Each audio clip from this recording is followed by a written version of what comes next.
Hey guys, welcome back to Wanderlusting Lawyer. I have a short video for you today.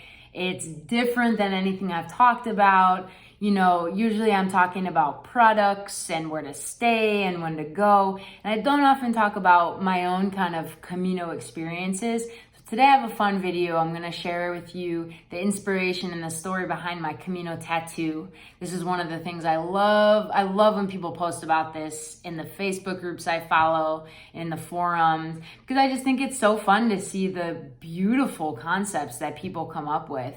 And I think Camino tattoos actually have something about them that connect us all, because I think you can be somebody that hates tattoos, has never wanted to get a tattoo, has said you will never get a tattoo.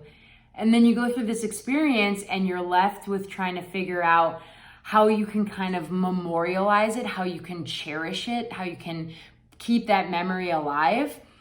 And if you're like me, you think, you know, a tattoo is something because it's so tied to these critical, important, beautiful memories, it's something that's always going to make me smile. And better yet, if people ask me, hey, what does that cool tattoo mean? I haven't seen something like that. You get to either tell someone who's heard of the Camino and wanted to do it about your story, or teach somebody who's never heard of it about what it is and what it meant to you.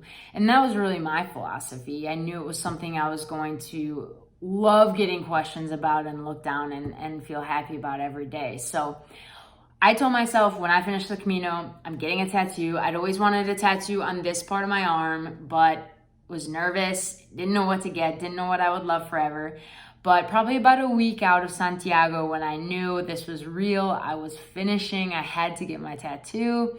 I looked up just some tattoo shops. I found one called Old Skull, right outside of downtown Santiago. They easy to walk to from the center. I think they speak English, is from what I researched. I speak Spanish, so I just spoke to the guy who did my tattoo in Spanish. But the easiest way, I think, if you want to make an appointment there, I did it on Facebook. Shoot them a Facebook message, and you can have a concept of what you want, or they can design something out for you. My design was something that you'll actually find familiar. It's actually the logo for this Camino channel, for this YouTube channel, and it was a really simplistic but unique rendering of the Camino shell that you see on all the markers that I just absolutely loved. Kind of looks like a sun. It kind of, you're not quite sure what it is, thereby hopefully inviting questions. So the one more little cool tidbit about this story before I show you my tattoo. An Italian woman that I had met a few times, maybe 2 to 3 weeks before I finished the Camino, and who had gone ahead and finished before me and then circled back to Santiago after going to Finisterre. She was in the town square when I arrived and said, hey, what are you doing for the rest of the day? I said, well, I'm not sure, but right now I'm going to get a tattoo. And she asked if she could come, and she had no plans of getting a tattoo. She just wanted to keep me company, and sat with me in the room, saw how painful it was, and decided, you know what, I think I'll get a tattoo.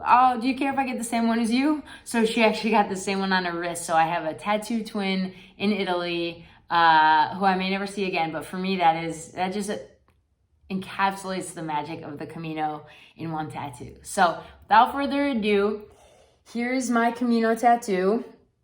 So again, I hope you recognize it from my channel. I won't lie, it hurt a lot. It felt like somebody was digging a knife through my skin, but each part took maybe 15, 20 seconds at most. So I was able to stay pretty zen. I just thought of the horrible pinky blisters that I had and how much worse that was. And so I'm really happy with it. My plan is to add Roman numeral years facing the same direction. So then going this way as I do more Caminos and kind of create an arrow shape out of it. So I have both the arrow and the Camino shell integrated into one design. It's gonna hurt a lot as I go further up, but that's, you know what, no pain, no Camino gain. So I love this topic. Share your pictures, share your comments, share your questions. And you know what, I hope if you're on the fence about getting a tattoo, you do it. I do not think it's something you'll regret. Buen camino, guys.